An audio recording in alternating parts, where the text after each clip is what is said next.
আল্লাহ পাক রব্বুল আলামিন মেরাজের রজনীতে রজব মাসের ২৬ তারিখ দিবাগত রাত, অর্থাৎ আরবি মাসের হিসাব অনুযায়ী রাত্র আগে আসে। রাত্র মানে সন্ধ্যা হলে তারিখ পাল্টায়। মাগরিবের সময় তো সূর্য যদি ডুবে যায় তাহলে নতুন তারিখ চলে আসে। সুবহানাল্লাহ বলেন। তাহলে দিনটা ছিল ২৬ তারিখ, রাত্র যখন শুরু হলো তাহলে ২৭ তারিখ শুরু হয়ে গেছে। সুবহানাল্লাহ বলেন। এই ২৭ তারিখ রজনীতে আল্লাহ নবী দুজানের বাদশা নবী রহমাতাল লিল আলামিন নবীজিকে মক্কা শরীফ থেকে ওই আল্লাহর বাড়িতে নিয়ে আসার জন্য জিবরাইল আমিনকে হুকুম করলেন। আমি যে কথাটা আপনাদের সামনে তুলে ধরছি, ভাইরা আমার, বন্ধুরা আমার, আল্লামা জালালউদ্দিন সৈয়দী রহমাতুল্লাহি আলাইহির খাসায়েসুল কুবরা সহ আব্দুল হক মুহাদ্দিস দেহলভী রহমাতুল্লাহি আলাইহির মাদারিজুন নবুওয়াত কিতাব সহ আরো অনেক কিতাবের মধ্যে এসেছে আল্লাহর নবীকে জিবরাইল আমিন আনার জন্য আল্লাহর হুকুমে রওনা হয়ে গেলেন। আল্লাহ বলেন, জিবরাইল তুমি জান্নাতে যাও, জান্নাতে গিয়ে আগে বুরাক নাও। বুরাক, সুবহানাল্লাহ কোন। বুরাকের কথা মুসলিম শরীফের প্রথম খণ্ডে ৯৬ পৃষ্ঠার মধ্যে এসেছে। যদি কয় কল্পনায় হয়েছে তাহলে বুরাক কেন লাগবে? আর বুরাকের কথা তো মুসলিম শরীফের হাদিসে আছে। সুবহানাল্লাহ কন্যা। তো কোরআনে যেটুকু আছে বাকিটা নবীজির হাদিস শরীফের মধ্যে রয়েছে। এই জন্য প্রিয় ভাইরা আমার, বন্ধুরা আমার, খুব অন্তরের কানটা লাগায় শোনেন। আমার আল্লাহ কয়, জিবরাইল রে তুমি আগে জান্নাতে যাও, জান্নাতে গিয়ে বুরাক নির্বাচন করো। একটা বুরাক নিয়ে আমার নবীজির সে হাতিমে কাবার চত্বর থেকে, উম্মে হানির ঘর থেকে আমি আল্লাহ পাকের আরশ আজিমে নিয়ে আসো। জোরে বলেন সুবহানাল্লাহ। আমার প্রিয় ভাইরা আমার, বন্ধুরা, আল্লাহর নবীকে আনার জন্য যাবেন।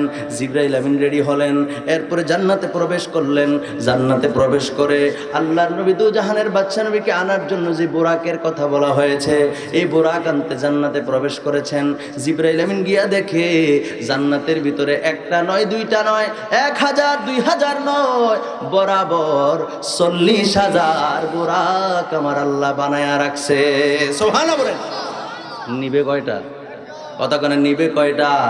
একটা। জিবরাইল আমিন বেকা সেকা খাইয়ে গেছে, কয় হায় হায় হায়, আমার বলছে একটা বুরাক নিয়ে যাওয়ার জন্য, আমি কোন বুরাকটা নিয়ে রওনা হব? প্রিয় ভাইয়েরা আমার, বন্ধুরা আমার, জিবরাইল আমিন চিন্তায় পড়ে গেলেন, আশ্চর্য হয়ে গেলেন। প্রত্যেকটা বুরাক একটার চাইতে আরেকটা সুটামদিহিক, একটার চাইতে আরেকটা দেখলে বড় সুন্দর লাগে, সবগুলার দেখলে বড় মায়া লাগে। সবগুলা বুরাকের কপালের মধ্যে লেখা লা ইলাহা ইল্লাল্লাহু মুহাম্মাদুর রাসূলুল্লাহ। চিৎকার মেরে বলেন সুবহানাল্লাহ। কোনটার মধ্যে লেখা মুহাম্মাদুন হাবিবুল্লাহ। সুবহানাল্লাহ বলেন। এইভাবে প্রত্যেকটা বুরাকের কপালের মধ্যে এইভাবে রাসূলুল্লাহর নাম অঙ্কন করা, আল্লাহর নামের সঙ্গে রাসূলুল্লাহর নাম। সুবহানাল্লাহ পড়েন। প্রিয় ভাইরা আমার, বন্ধুরা আমার, অন্তরের কানটা লাগায় শুনেন। আমার আল্লাহ পাক রব্বুল আলামিন জিবরাইল আমিনকে যে পাঠাইলো, জিবরাইল আমিন তো টেনশনে পড়ে গেলেন, চিন্তায় পড়ে গেলেন, আশ্চর্য হয়ে গেলেন, কোন বুরাক নিয়ে যাব? একটার পরে একটা দেখে বড় সুন্দর লাগে, বাছাই করতে পারছে না। জিবরাইলে হুকুম পায়া মক্কায় আসে দাওয়াতে লইয়া, জিবরাইলে হুকুম পায়া মক্কায় আসে দাওয়াতে লইয়া, উম্মে হানির গড়ে পাইলেন নবী কামলেওয়ালা, উম্মে হানির গড়ে পাইলেন নবী কামলেওয়ালা। সেই খুশিতে পড়ো সবাই দুরুদ সাল্লে আলা, সেই খুশিতে পড়ো সবাই আলা, সেই খুশিতে পড়ো সবাই। নূর নবী যায় দিদারে নিলেন খোদা তাআলা। বলেন বলেন। নূর নবী যায় দিদারে নিলেন খোদা তাআলা, সেই খুশিতে পড়ো সবাই দুরুদ সাল্লে আলা, সেই খুশিতে পড়ো সবাই দুরুদ। আরে নবীকে বিশ্রামে পায়া জিবরাইল থাকে দাঁড়ায়, মনে আসেনি? নবীকে বিশ্রামে পায়া জিবরাইল থাকে দাঁড়ায়া, ডাকি দিতে সাহস না পায়া জিব্বা কদম তলা। সুবহানাল্লাহ বলেন। আরে ডাকে দিতে সাহস না পায়া জিব্বা কদম তলা, সেই খুশিতে পড়ো সবাই দুরুদ সাল্লে আলা, সেই খুশিতে পড়ো সবাই দুরুদ সাল্লে আলা। প্রিয় নবী যায় দিদারে নিলেন খোদা তাআলা, নূর নবী যায় দিদারে নিলেন খোদা তাআলা, সেই খুশিতে পড়ো সবাই দুরুদ সাল্লে। সেই খুশিতে পড়ো সবাই দুরূদ সাল্লে আলা। সিদরাতুল মুনতাহায় গিয়া জিবরাইল বলে ডাকিয়া, সিদরাতুল মুনতাহায় গিয়া জিবরাইল বলে ডাকিয়া, সামনে যেতে পারবো না আর ওগো নূর আল্লাহ, সামনে যেতে পারবো না আর ওগো নূর আল্লাহ। সেই খুশিতে পড়ো সবাই দুরূদ সাল্লে আলা, সেই খুশিতে পড়ো সবাই দুরূদ সাল্লে আলা। প্রিয় নবী যায় দিদারে নিলেন খোদা তাআলা, নূর নবী যায় দিদারে নিলেন খোদা তাআলা। সেই খুশিতে পড়ো সবাই দুরূদ সাল্লে আলা, সেই খুশিতে পড়ো সবাই দুরূদ সাল্লে। একটা জবানও বন্ধ রাখবেন না, চিৎকার মেরে বলেন সুবহানাল্লাহ। এখন বলবেন হুজুর মসজিদে হারাম থেকে মসজিদে আকসা পর্যন্ত আছে, বাকিটা তো নাই। আমার আল্লাহ তো মসজিদে আকসাই পর্যন্ত নেয় নাই, আমার আল্লাহ তো আল্লাহর বাড়িতে নিয়েছেন, আপনিও বললেন সুবহানাল্লাহ কন্যা, তো বাকিটা কই? এটা প্রশ্ন একটা আসতে পারে, ঠিক কিনা বলেন? বিসমিল্লাহির রহমানির রহিম।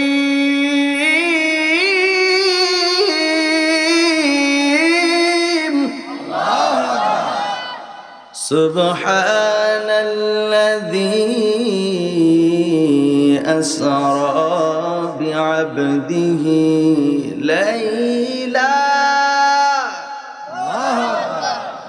লাইলাম মিনাল মাসজিদিল হারামি ইলাল মাসজিদিল আকসাল্লাযী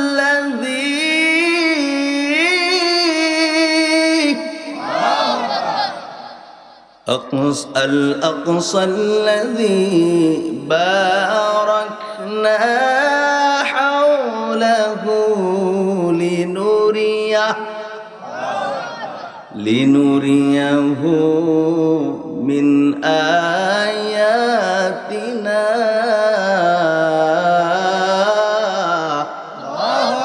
إلى آخر الآيات الكريم। ভাইরা আমার, বন্ধুরা আমার, অন্তরের কানটা লাগায় শোনেন। আল্লাহ পাক রব্বুল আলামিন এই আয়াতে কারিমার মধ্যে সুবহান শব্দ দ্বারা শুরু করেছেন। অনেক মানুষ বলে মেরাজের আলোচনা নাকি কোরআনে নাই, নাউজুবিল্লাহ কোন, আর জোরে বলেন নাউজুবিল্লাহ। আমার আল্লাহ পাক রব্বুল আলামিন বলেন, আমি সুবহান সেই মহান পবিত্র সত্তা যিনি আপন মাহবুব বান্দাকে রাতের একটি অংশে মসজিদে হারাম থেকে মসজিদে আকসা পর্যন্ত ভ্রমণ করাইছেন। জোরে কোন সুবহানাল্লাহ। কথা কার? এই কথা কি আমার না আল্লাহর? আল্লাহর কথা কি কখনো মিথ্যা হয়? যদি কেউ বলে যে মিথ্যা বলছে আল্লাহ, তার ঈমান থাকবে? আল্লাহ বলছেন আমি আমার প্রিয় বান্দাকে, এখানে বিআবদি বলা হয়েছে। আব্দ কাকে বলা হয়? যার রুহু এবং শরীর, যার দুইটা কি আছে, সে হলো আব্দ। জোরে বলেন সুবহানাল্লাহ। রুহু এবং, যদি যারা বলে যে কল্পনায় নবীজি গিয়েছেন, স্বপ্নে গিয়েছেন, বা রুহানি ভাবে গিয়েছেন আল্লাহর বাড়িতে, এই কথা বলার সুযোগ নাই। আব্দ শব্দ ব্যবহার হয়েছে। আব্দ শব্দের ব্যাখ্যা কি, এটার কারণ কি, কেন আল্লাহ আব্দ বলেছেন? আল্লাহ তো বলতে পারতেন রসুল শব্দ ব্যবহার করতে পারতেন। আল্লাহ বলছেন আমি আমার বান্দা। যেরকম সুবহানাল্লাহ, আমি আমার বান্দা মুহাম্মদ সাল্লাল্লাহু আলাইহি সাল্লামকে মসজিদে হারাম থেকে মসজিদে আকসা পর্যন্ত ভ্রমণ করাইছি। যেরকম সুবহানাল্লাহ। আব্দ বলা হয় রুহু এবং শরীর এক জায়গায় থাকলে। সুবহানাল্লাহ করনা। আব্দ রুহু এবং শরীর একসাথে না থাকলে তাকে আব্দ বলা হয় না। কথা বুঝাইতে পারছি? কথা বুঝছেন? অল্প কথা। প্রিয় ভাইরা আমার, বন্ধুরা আমার, আল্লাহ পাক রব্বুল আলামিন নবীজিকে মসজিদে হারাম থেকে, মসজিদে হারামটা হলো ওই বাইতুল্লাহ, আমরা যে হজ পালন করতে যাই মক্কা শরীফে, যে বাইতুল্লাহ শরীফ, এইটাই হলো মসজিদে হারাম। জোরে জোরে কোন সুবহানাল্লাহ। এই মসজিদে হারাম থেকে মসজিদে আকসা পর্যন্ত আমার আল্লাহ পাক রব্বুল আলামিন বলছেন আসরা ভ্রমণ করাইছেন, নবীজিকে নিয়ে গেছেন। জোরে জোরে বলেন সুবহানাল্লাহ। আমার আল্লাহ কয় আমি আল্লাহ মসজিদে হারাম থেকে মসজিদে আকসা পর্যন্ত নিয়েছি। কেন? আল্লাযী বারাকনা হাওলাহু লিনুরিয়াহু মিন আয়াতিনা। চিৎকার মেরে বলেন সুবহানাল্লাহ। এ আমার ইমানদার ভাইরা রে, আমার আল্লাহ পাক রব্বুল আলামিন বলেন, আমি আল্লাহ পাক রব্বুল আলামিন আমার বন্ধু নবীকে জন্য নিয়েছি যেন আমি আমার নিদর্শনগুলো আমার মাহবুব নবীকে দেখাইতে পারি। জোরে জোরে বলেন সুবহানাল্লাহ। নবীজিকে নিদর্শন দেখানোর জন্য বরকতময় যার চতুর্পাশে ছিল বরকত আল্লাহ দিয়েছেন। সুবহানাল্লাহ বলেন। আল্লাহর কোরআন বলছে, আল্লাহর কোরআন বলছে আল্লাযী বারাকনা। জোরে কোন সুবহানাল্লাহ। আল্লাহ পাক রব্বুল আলামিন নবীজিকে মসজিদ হারাম থেকে মসজিদ আকসা পর্যন্ত নিয়েছেন। চিৎকার মেরে বলেন সুবহানাল্লাহ। যার চারপাশে আমার আল্লাহ পাক রব্বুল আলামিন বরকত দান করেছেন, যাতে আল্লাহর নবীকে আমার আল্লাহর নিদর্শনগুলো দেখাইতে পারেন। জোরে জোরে বলেন সুবহানাল্লাহ। আর জোরে বলেন সুবহানাল্লাহ। এই ঘোষণাটা কি আমার না আল্লাহর? এখন যদি হাদিস বলতাম তাহলে বলতেন হুজুর আপনি তো হাদিস কইতেছেন, এটা জাল হাদিস। অনেক মানুষ আছে না, ফককে না বললে কয় জাল হাদিস, আছে না নাই? এখন কোরআনের আয়াত করে কি কেউ কইতে পারবো জাল কোরআন? জাল কোরআন কইলে আপনারা মানবেন? কোরআন আবার জাল হইছে নাকি? জাল কোরআন কইলে যেই মৌলবী কইব জাল, এই কোরআনের আয়াতকে যেই মৌলবী কইব জাল, পাবলিকেই থাবড়ায়া ফাড়াইব ওই মৌলবীর গাল। কথা কয় না, ঠিক কিনা? আলেমের প্রয়োজন হবে না, কোরআনকে অস্বীকার যে করবে। আরে কোরআন অস্বীকার দূরের কথা, একটি হরফ একটি নক্তাকে কেউ যদি অস্বীকার করে তাহলে সে কাফের হয়ে যাবে। ঠিক কিনা বলে? এখন বলবেন হুজুর মসজিদে হারাম থেকে মসজিদ আকসা পর্যন্ত আছে, বাকিটা তো নাই। আমার আল্লাহ তো মসজিদ আকসাই পর্যন্ত নেয় নাই, আমার আল্লাহ তো আল্লাহর বাড়িতে নিয়েছেন। আপনিও বললেন সুবহানাল্লাহ কন্যা, তো বাকিটা কই? এটা প্রশ্ন একটা আসতে পারে। ঠিক কিনা বলেন? আমার প্রিয় ভাইয়ের, আমার বন্ধুরা, আমি যে ব্রাহ্মণপাড়া থেকে, বুঝেন, ব্রাহ্মণপাড়া থেকে বুড়িচিং হয়ে কুমিল্লা শাসনগাছা হয়ে এরপরে আপনার পদুয়ার বাজার হয়ে লাকসাম রোডে ঢুকে এই পর্যন্ত আসলাম। কথা বুঝছেন? আমি কিন্তু এই পর্যন্ত চিনি না, আমি কিন্তু এই পর্যন্ত লাকসাম রোড পর্যন্ত চিনি। ঠিক আছে, যারা লাকসাম রোড আমি চিনছি। কথা বুঝাতে পারছি? এখন উনি বলছে আচ্ছা ঠিক আছে, আপনি আমার সাথে যিনি কথা বলতে, মনে করেন রিপুন ভাইয়ের কথা আমি বলি, উনি বলছে যে ঠিক আছে আপনি লাকসাম রোড পর্যন্ত আসেন, আইসা এই রোডে ঢুকেন, ঢুকে যমুনা একটা পাম্প আছে। কথা ঠিক আছে নি? উনি আমার লোকেশন দিছেন। এখন আল্লাহ পাক রব্বুল আলামিন কোরআনুল কারীমের মধ্যে যে লোকেশনটা দিছেন, এটা মসজিদে হারাম থেকে মসজিদে আকসা পর্যন্ত। মসজিদে আকসা কোনটা? ওই যে ফিলিস্তিনের জমিনে আমাদের মুসলমান ভাইয়েরা যে মসজিদে আকসার জন্য নিজের জীবনকে, আপনার তাজা রক্তকে বিলীন করে দিচ্ছেন, সেই ইহুদিরা মুসলমানদের উপরে নির্মম অত্যাচার করতেছে ফিলিস্তিনের জমিনে, সেই আকসা মসজিদ। ঠিক কিনা বলেন? মুসলমানদের প্রথম কাবা সেটা, এই মসজিদ আকসার কথা আল্লাহ বলছেন। সুবহানাল্লাহ বলেন। তো এই পর্যন্ত বললেন, লোকেশন সেই পর্যন্ত, আর বাকিটা কই? সুবহানাল্লাহ কইতেন না? তার কারণ হলো এটার ব্যাখ্যা এসেছে মুফাসসিরিন, পৃথিবী বিখ্যাত যত মুফাসসিরিন ইকরাম রয়েছেন, বিশেষ করে বুখারী শরীফের প্রথম খণ্ডে এই কথাগুলো এসেছে। সুবহানাল্লাহ বলেন না? আমার ভাইরা, আমার বন্ধুরা, আল্লাহর নবী দুজানের বাদশা নবী রাহমাতাল লিল আলামিন, তৎকালীন সময়ে আরবের লোকেরা, কাফের বেঈমান মুশরিকেরা আল্লাহর হাবিব, এই মনোযোগ দেন, আল্লাহর হাবিবের আশেপাশে যত বেঈমান মুনাফিক মুশরিক ছিল, এই কাফেরগুলো মসজিদ আকসা চিনত। মসজিদ আকসার পরে তো আর বললো প্রথম আসমান, দ্বিতীয় আসমান, তৃতীয়, চতুর্থ, তারপর পঞ্চম, ষষ্ঠ, সপ্তম, সিদরাতুল মুনতাহা, লা মাকান লা জামান, এগুলোর কথাগুলো তারা বুঝবে? চিনে না, বুঝবে? এখন আমি তো ওই যে বললাম যমুনা পাম্প পর্যন্ত আসছি, এরপরে আমার কইলো যে এরপরে আরেকটু আইসা কাঁচা বাজার, এরপরে মুজাফফরগঞ্জের রোডে ঢুকবেন। একটার পর একটাই না চিনছি। আমি প্রথম চিনছি কই পর্যন্ত? পদুয়ার বাজার। তাহলে কাফেররা চিনে হইলো মসজিদ আকসা, এরপরে প্রথম, দ্বিতীয়, তৃতীয় করলে তারা বুঝবে না। কথা বুঝেন নাই? আমি এমন একটা জায়গা আসলাম যেটা আমি চিনি না, আসলে আইসা পড়ছি একবারে নিকটে, আইসা ফোন দিছি, ভাই কই আর কুদ্দুরা? ও ভাই আর 1 মিনিটের রাস্তা, আমি যে চিনি না। কথা বুঝেন নাই? এখন যদি বলতো যে হুজুর আরো তো রয়েছে 1 ঘন্টার পর, তো আমি এটাই বিশ্বাস করতাম, যেহেতু আমি চিনি না। কথা বুঝেন নাই মনে হয়? পদুয়ার বাজার পর্যন্ত আসতে আমার 1 ঘন্টা 20-25 মিনিট লাগবে, আমি বাইরে থেকেই জানি, কারণ এটা আমি চিনি। কথা বুঝাইতে পারতেছি না কথাটা? এরপরে প্রিয় ভাইরা, আমার বন্ধুরা, আমার বাকি রাস্তাটা যদি 10 মিনিট কয়, 20, 30, 40 মিনিট, 1 ঘন্টা, 2 ঘন্টা, যেটা বলতো এটাই আমার বিশ্বাস করতে হতো, কারণ বাকিটা আমি চিনি না। তো আল্লাহ এমন একটা ঠিকানা, এমন একটা লোকেশন দিয়েছেন যেটা কাফেররা চিনে, এরপর ভাইটা কইলেই কি আর না কইলেই কি আর তো চিনেই না। তো মসজিদে আকসা পর্যন্ত রাস্তা হলো, মসজিদে হারাম থেকে মসজিদে আকসা পর্যন্ত রাস্তা হলো 1 মাসের রাস্তা। সুবহানাল্লাহ বলেন না? কয় মাসের রাস্তা?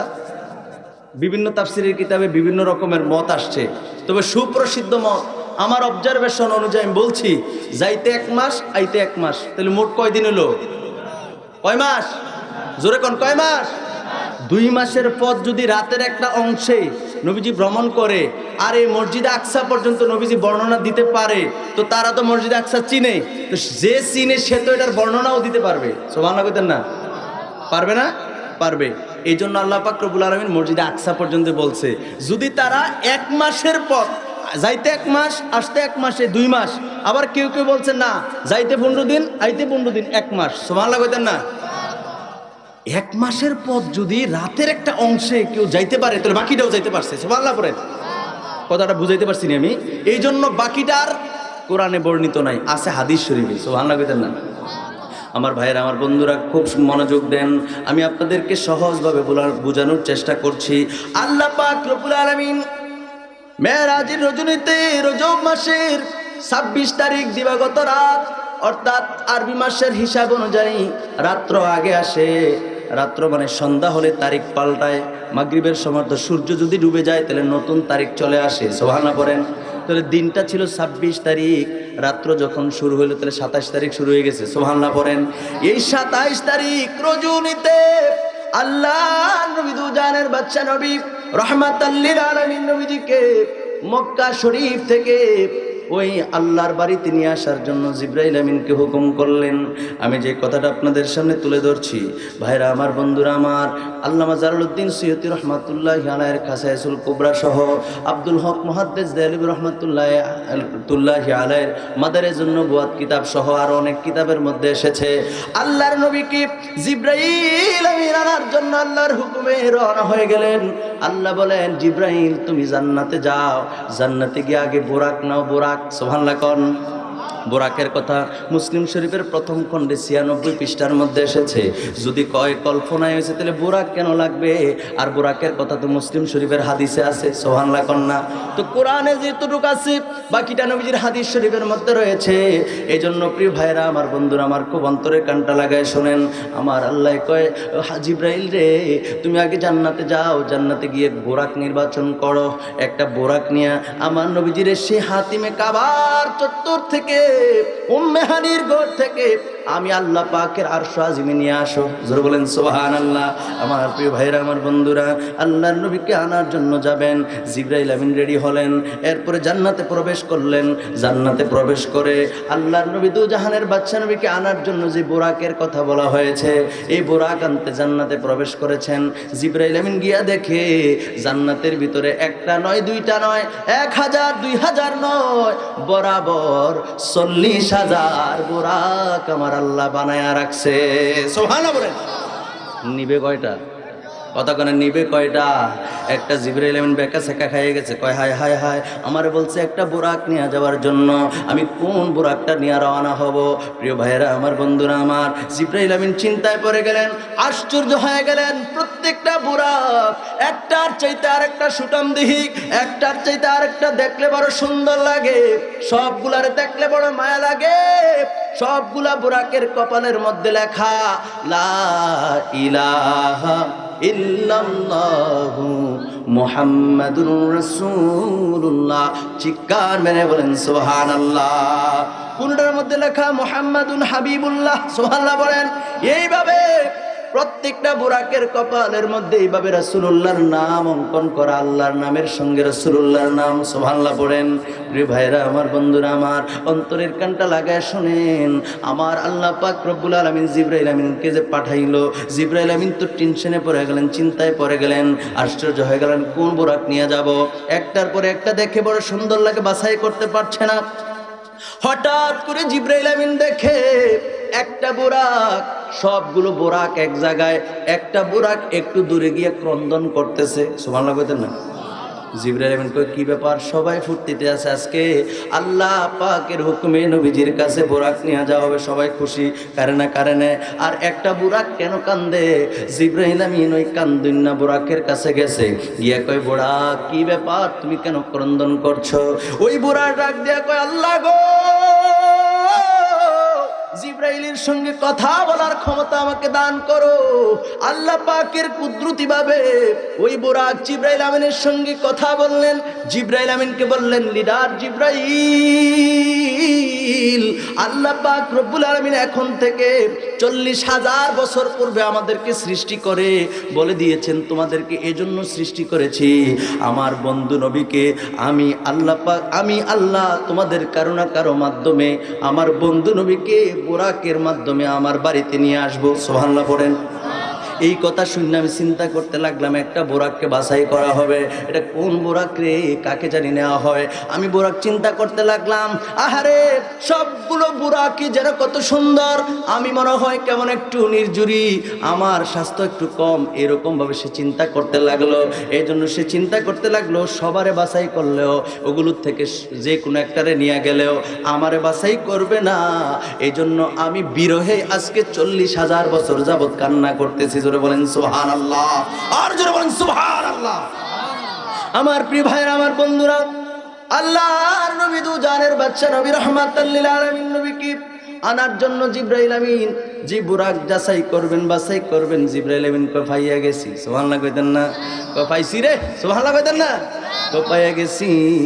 সবগুলা বুরাকই সুন্দর, কিন্তু এটার মধ্যে বেশি প্রেম আছে। সুবহানাল্লাহ বলেন।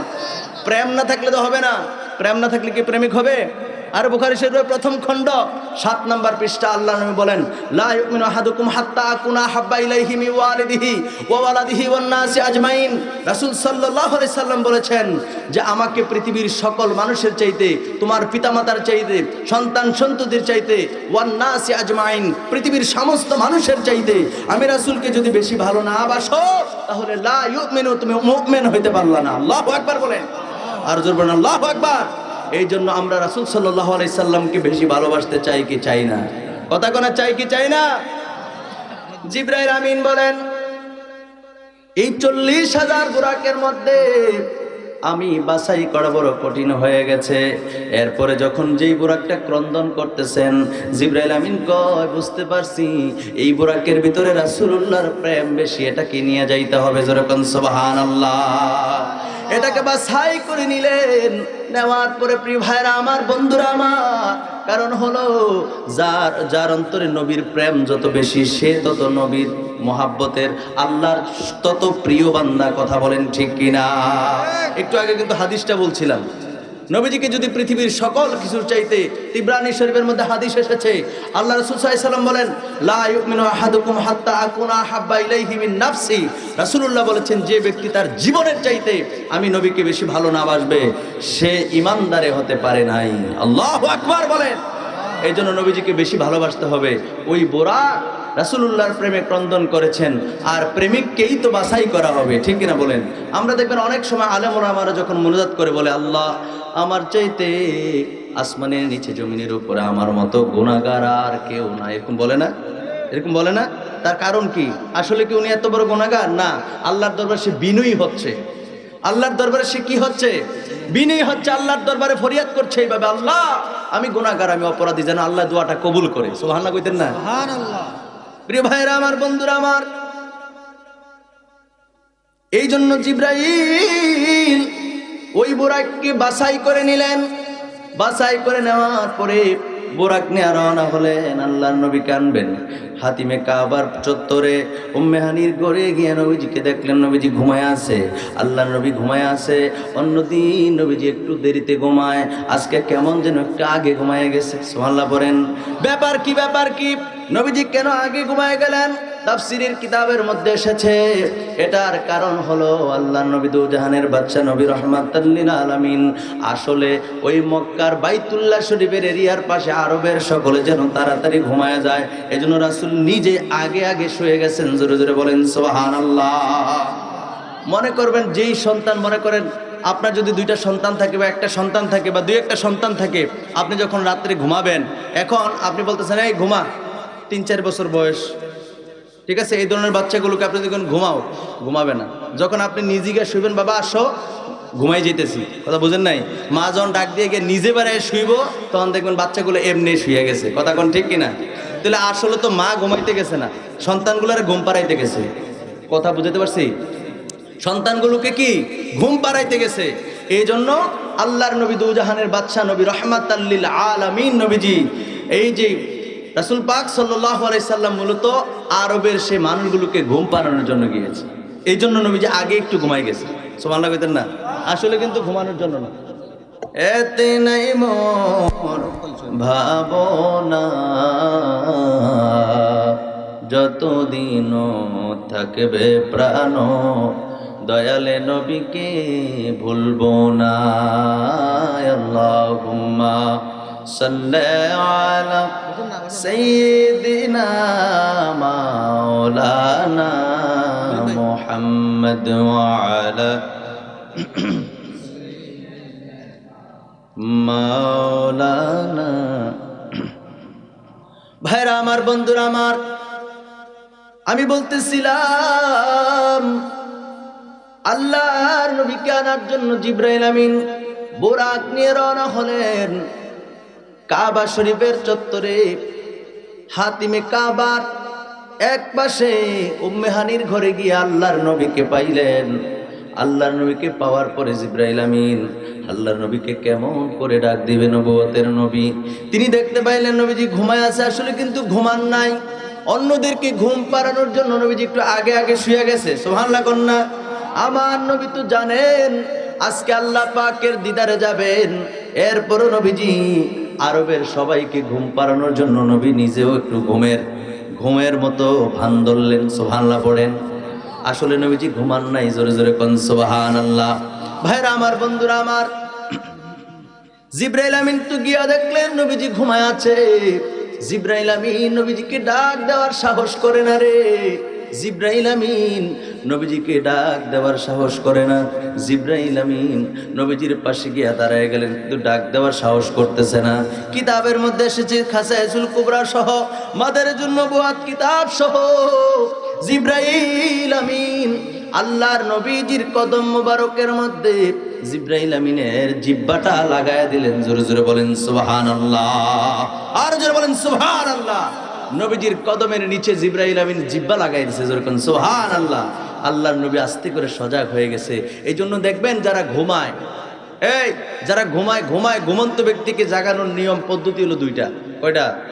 দুইটা। আমরা খালি কামালিকা ওঠ, হাতে লাভ দিয়ে উঠে একবারে অনেক সময় পাগল হয়ে যায়, কথা কয় না, ঠিক কিনা? গিয়ে ধাক্কা একটা দিন উঠ, এরকম করবেন। নিয়ম হলো দুইটা। একটা হলো আস্তে করে মাথার মধ্যে এইভাবে, এভাবে একটু কি বলে, এবার আঙ্গুল দিয়ে ইয়ে দিবেন, মাথার মধ্যে হাত বুলাই দিবেন, কথা বুঝতে পারছি? আর একটা হলো পায়ের নিচে সুরসুরি দিবেন, কথা বুঝাইতে পারছি? দেখবেন ঘুমন্ত ব্যক্তি যদি ঘুমাই থাকে আস্তে করে সে উঠে গেছে। এটা হলো নিয়ম, এটা হলো পদ্ধতি। সুবহানাল্লাহ কইতেন না? এর বাইরে আপনি গিয়ে ধমক দিয়ে দেখবেন হ্যাঁ তো ওইটা পাগল হয়ে গেছে, আছে না নাই? অনেক মধ্যে কি হয়েছে দেখবেন সে মানে স্বাভাবিক নাই, আর অস্বাভাবিক হয়ে গেছে, কথা কয় না, ঠিক কিনা? অনেক সময় মানুষের পাগল হয়ে যায়, এরকম করবেন না। তো জিবরাইল আমিন নবীজির কদম মুবারকের মধ্যে জিহ্বা লাগাই দিছে। সুবহানাল্লাহ পড়েন। জিহ্বা মুবারক লাগানোর সাথে সাথে আল্লাহর নবী জেগে গেলেন। আমার ভাইয়েরা, আমার বন্ধুরা, হাদিস শরীফের মধ্যে, বুখারী শরীফের হাদিসের মধ্যে এসেছে নবীজি ঘুমাইলে নবীজির চক্ষু ঘুমায় কিন্তু অন্তর ঘুমায় না। এজন্য নবীজি ঘুমাইলে অজু ভাঙতো না। আপনি আমি ঘুমাইলে অজু ভেঙে যায়, ঠিক কিনা বলেন? অজু ভাঙার কারণ কয়টা? 7টা। কয়টা? অজু ভাঙার কারণ হলো 7টা। আমি সেটি বলবো না। এই 7টার মধ্যে একটা হলো আপনি যদি ঘুমায় যান, হেলান দিয়া যদি ঘুম যান, কিংবা আপনি একেবারে ঘুমায় যান, তাহলে আপনার অজু ভেঙে যাবে, অজু ভেঙে যাবে। আল্লাহ নবী ঘুমাইতেন কিন্তু অন্তর ঘুমাইতো না। এই জন্য রাসূলুল্লাহর অজু ভাঙতো না। জোরে জোরে কোন সুবহানাল্লাহ। আল্লাহ নবী জেগে গেলেন। এখন জিবরাইল আল্লাহর নবীকে নিয়া হাতিমে কাবার চত্বরে গিয়ে নবীজিকে বললেন, ইয়া রাসূলুল্লাহ, ইয়া হাবিবাল্লাহ, নবী গো আপনি অজু করেন। নবীজি আবার অজু করলো। জোরে জোরে কোন সুবহানাল্লাহ।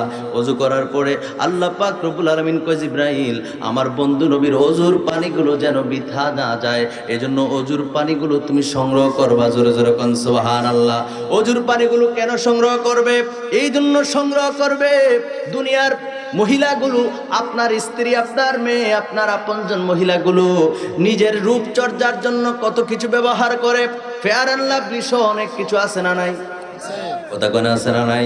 ভাইরা আমার, বন্ধুরা আমার, এত কিছু ব্যবহার করে শুধু নিজেকে সুন্দর পরিপাটি রাখার জন্য ওই জান্নাতের হুর যেগুলো আছে, হুর গেল মানে তো এরকম সোনু পাউডার ক্রিম নাই।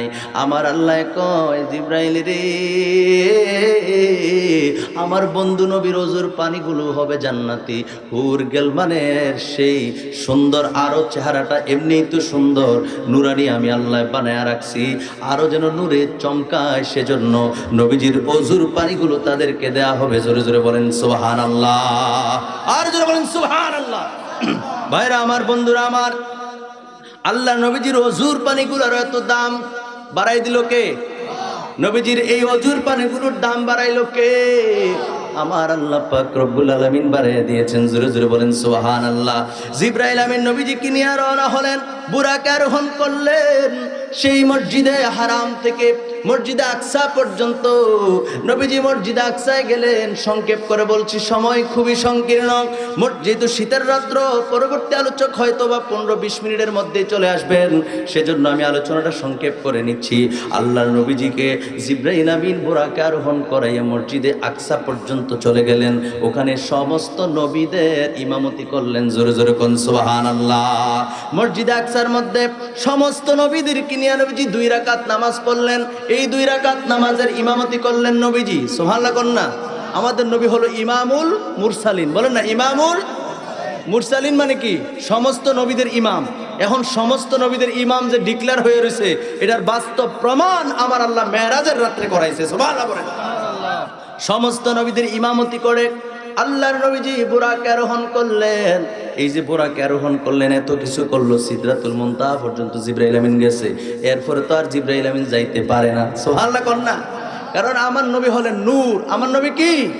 নূর। নুরুন আলা নূর। চিৎকার মেরে বলেন সুবহানাল্লাহ। এই যে এই কথাগুলো এক শায়ের তার গজলের মধ্যে সুন্দর করে তুলে ধরছে। সুবহানাল্লাহ বলেন না? কি বলছে জানেন?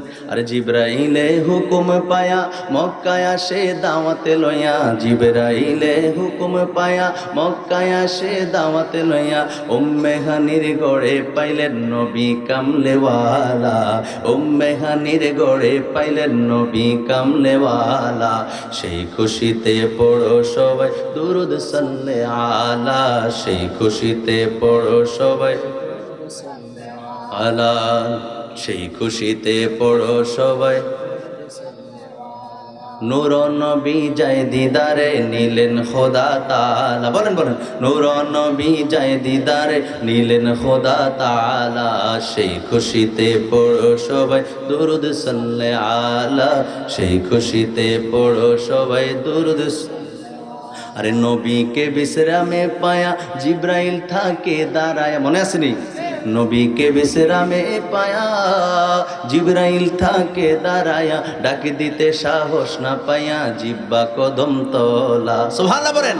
আরে ডাকি দিতে সাহস না পায়া জিব্বা কদম তলা, সেই খুশিতে পড়ো সবাই দুরুদ সাল্লে আলা, সেই খুশিতে পড়ো সবাই দুরুদ সাল্লে আলা। প্রিয় নবী যায় দিদারে নিলেন খোদা তাআলা, নূর নবী যায় দিদারে নিলেন খোদা তাআলা, সেই খুশিতে পড়ো সবাই দুরুদ সাল্লে, সেই খুশিতে পড়ো সবাই দুরুদ সাল্লে আলা। সিদরাতুল মুনতাহায় গিয়া জিবরাইল বলে ডাকিয়া, সিদরাতুল মুনতাহায় গিয়া জিবরাইল বলে ডাকিয়া, সামনে যেতে পারবো না আর ওগো নূর আল্লাহ, সামনে যেতে পারবো না আর ওগো নূর আল্লাহ, সেই খুশিতে পড়ো সবাই দুরুদ সাল্লে আলা, সেই খুশিতে পড়ো সবাই দুরুদ সাল্লে আলা। প্রিয় নবী যায় দিদারে নিলেন খোদা তাআলা, নূর নবী যায় দিদারে নিলেন খোদা তাআলা, সেই খুশিতে পড়ো সবাই দুরুদ সাল্লে আলা, সেই খুশিতে পড়ো সবাই দুরুদ সাল্লে। একটা জবানও বন্ধ রাখবেন না। চিৎকার মেরে বলেন সুবহানাল্লাহ। হে আমার কেমতলির ভাইরা রে,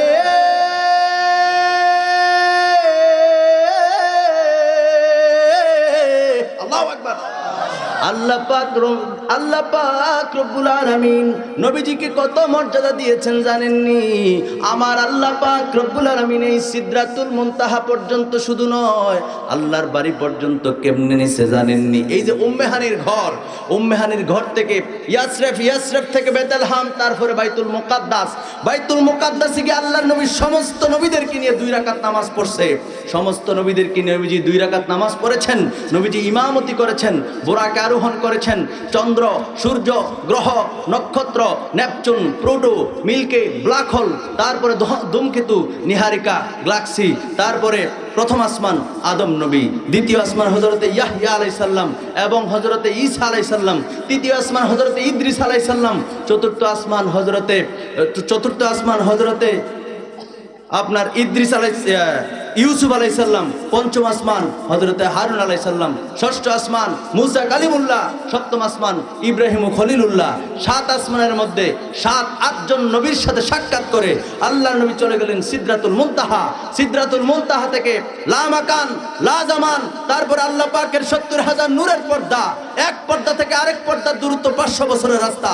এমনি করে 70,000 নূরের পর্দা পেরিয়ে আল্লাহ পাকের নবী চলে গেলেন আল্লাহ পাকের আরশে।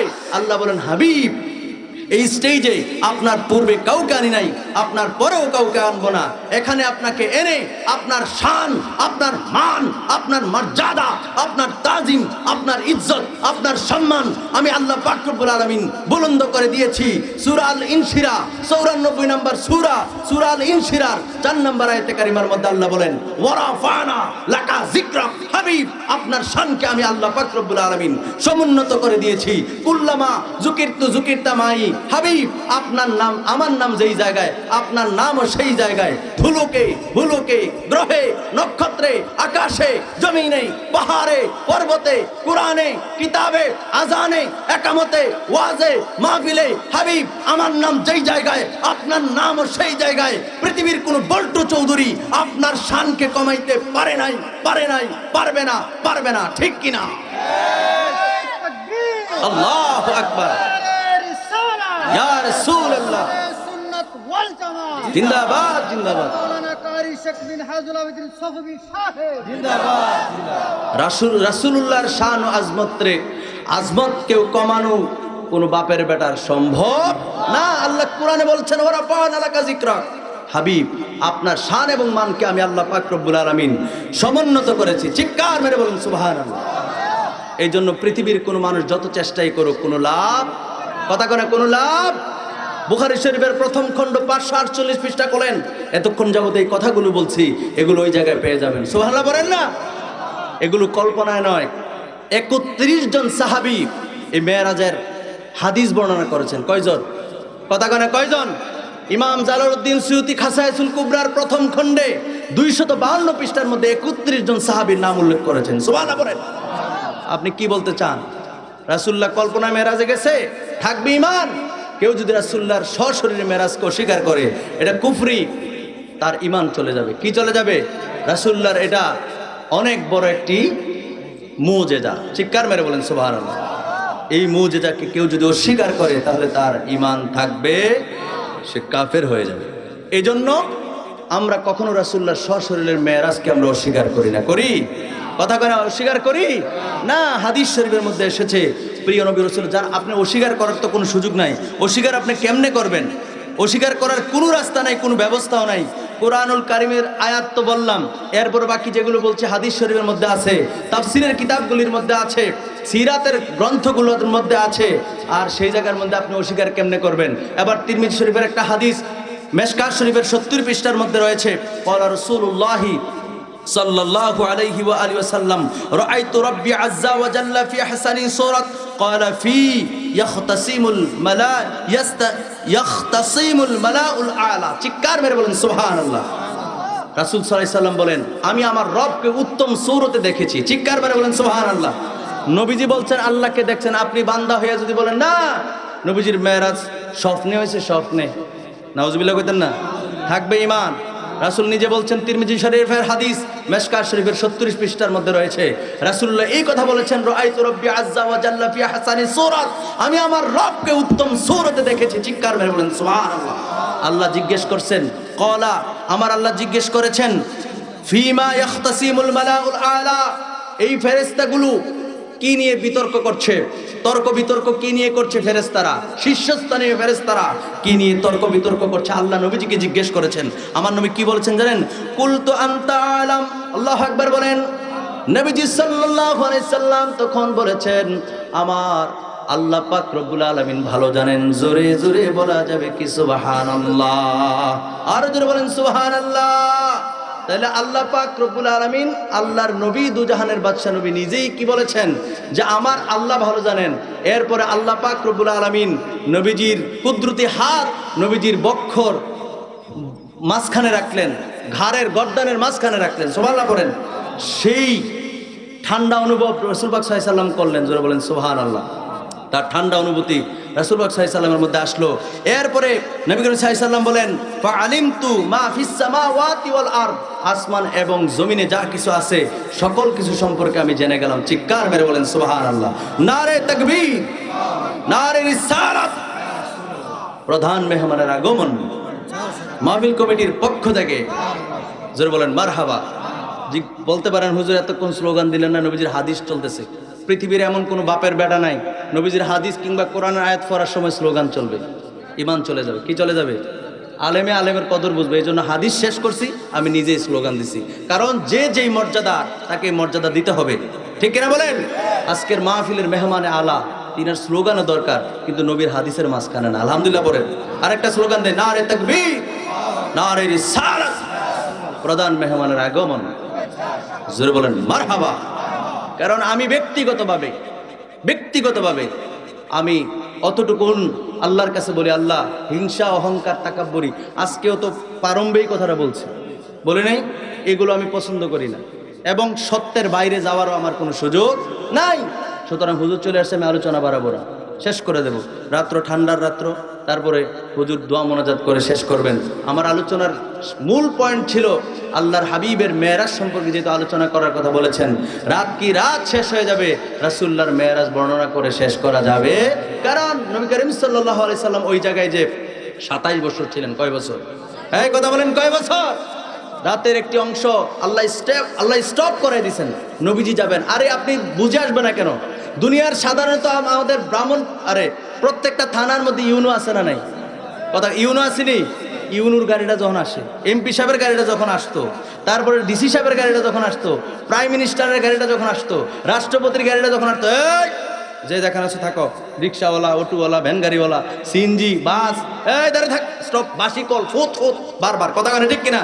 যে যেন আছে দাঁড়াই থাকো, ডিসি সাহেব আসতেছে। আর এইটা যদি আপনি বুঝেন, যে জায়গা আছে স্টপ করে দেয়, দাঁড় করে দেয়, আমার রাসূল যাবেন, দুজাহানের বাদশা নবী যাবেন, সেই জায়গার মধ্যে আল্লাহ গোটা কুল কায়নাতকে স্টপ করে দিয়েছেন। চিৎকার মেরে বলুন সুবহানাল্লাহ। যে জায়গায় যে দাঁড়াই ছিল ওই জায়গায় দাঁড়ায় থাকো, যে শুয়ে আছো সে শুয়ে থাকো, যে অবস্থায় আছো ওই অবস্থায় থাকো।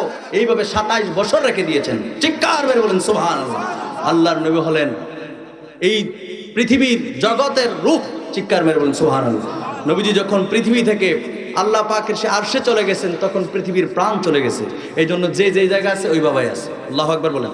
এগুলা বলে শেষ করা যাবে না। এই যে প্রথম, দ্বিতীয়, তৃতীয়, চতুর্থ, পঞ্চম, ষষ্ঠ, সপ্তম আসমানের কথা বললাম, সিদরাতুল মুনতাহা করলাম। খোলেন বুখারী শরীফ প্রথম খণ্ড 548 পৃষ্ঠায় স্পষ্ট রয়েছে। আপনি কল্পনায় আর স্বপ্নে বইলা মেরাজকে অস্বীকার করার কোনো সুযোগ। কথা আমার শেষ। আল্লাহ আমাদের সকলকে কবুল করুক, পড়ি আমিন। আর জোর পড়ি আমিন।